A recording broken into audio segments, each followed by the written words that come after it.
Que bom estar com vocês mais uma vez, amigos, amigas. É um privilégio estarmos juntos aqui no canal Classe de Professores, um estudo da Bíblia através da lição da Escola Sabatina de forma resumida e semanal. Obrigado por sua participação conosco, mais uma vez. A lição 10, que é a lição desta semana, trata sobre mansidão no crisol. O que é mansidão? São perguntas que as pessoas fazem e muitas vezes a resposta é confusa. Mansidão parece ser uma pessoa boba, uma pessoa mansa é uma pessoa bobinha, né? Alguns pensam assim, né? E a outra pergunta que surge nesta semana é como mansidão se relaciona com o sofrimento.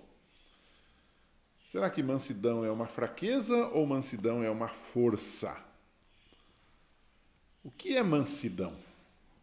Mansidão é a capacidade de suportar danos com paciência e sem ressentimentos. Ser manso é ser alguém, entre aspas, quebrado, alguém humilde.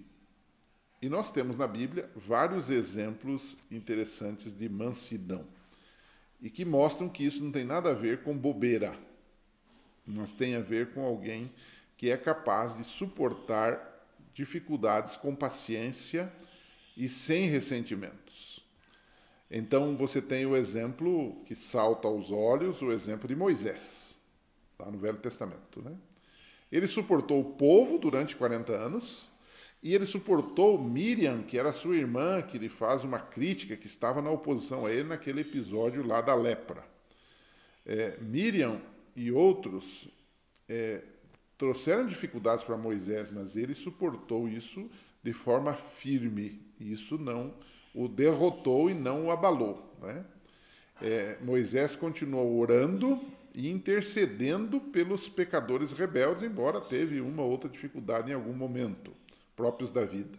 Então esse crisol pelo qual Moisés passou como líder, como ser humano, como pessoa, o crisol é o local onde o ouro é purificado e fica apenas ouro e as impurezas são eliminadas pelo fogo. É um símbolo do sofrimento, das lutas, das provações, das intempéries da vida pelas quais passamos. Esse crisol tornou Moisés ainda mais amoroso e paciente. É nesse sentido que a Bíblia diz que ele era um homem manso. Você tem, por exemplo, outra história do profeta Ezequiel. Você poderia voltar lá a Ezequiel 24, que passa por vários sofrimentos, e o sofrimento do profeta era a própria representação do que aconteceria com o povo. Ele passa por situações difíceis que vão ser um exemplo daquilo que mais tarde ia acontecer com o próprio povo rebelde. Então, ele resistiu a tudo isso de forma mansa, né? E o maior exemplo de mansidão é o próprio Jesus Cristo, né?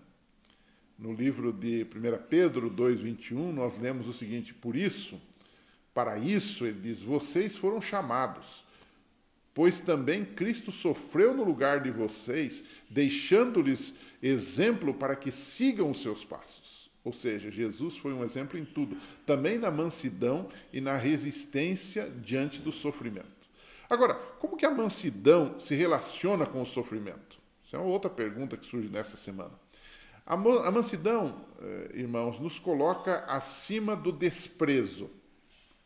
Por quê? Porque ela é uma força que temos. Sendo mansos, nós entendemos o desprezo, mas o desprezo não nos abala. E diz mais, ela nos coloca acima das repulsas e acima do aborrecimento. Foi assim que Moisés agiu, foi assim que Jesus agiu. A pessoa que, diante de maus tratos, diz o texto do Desejado de Todas as Nações, esse livro muito importante, na página 234, ela diz assim, a pessoa que, diante dos maus tratos ou crueldade, deixa de manter a mente calma e confiante, rouba de Deus o direito de revelar nele sua perfeição de caráter. Olha que texto interessante. Portanto, mansidão não é uma fraqueza, ao contrário, mas é uma fortaleza, é a nossa fortaleza diante do sofrimento e da rejeição. O mais importante não é o que acontece com você. O mais importante é como você reage ao que acontece com você. Nós sempre falamos do sofrimento, da provação, das dificuldades da vida, mas o mais importante não são as dificuldades. O mais importante é como eu reajo a elas. Analise o caso de Jó. Jó reagiu com fé, com coragem, reagiu com resiliência a tudo aquilo. E tentado a negar a Deus e morrer, ele não fez isso. Ele disse, bendito seja o nome do Senhor. Isso é muito difícil. É preciso que eu e você tenhamos uma experiência real, total com Deus para que isso aconteça, né? Jesus chegou a dizer que nós devemos ser perfeitos, né? Você lembra disso? João 5:48, né? Ou Mateus 5:48. Quando nós examinamos o contexto dessa passagem de Mateus 5, nós vemos que a perfeição que Jesus fala ali é amar a todos e amar até os inimigos. Em outras palavras, isto é ser manso diante dos inimigos. Não no sentido de retribuí-los com o mal que eles nos fizeram, mas aprender até dessas coisas que os inimigos nos trazem. Quando nós sofremos uma injustiça e não revidamos com vingança, nós estamos seguindo a Cristo. 1 Pedro 2:18-25.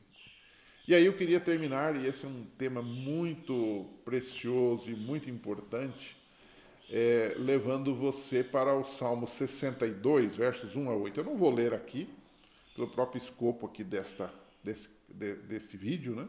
Mas você pode ler depois esse texto de Salmo 62, 1-8, e responder com a sua unidade a seguinte pergunta: como reagir quando somos insultados? Reagimos com mansidão ou reagimos com mais provocação, com mais raiva ainda?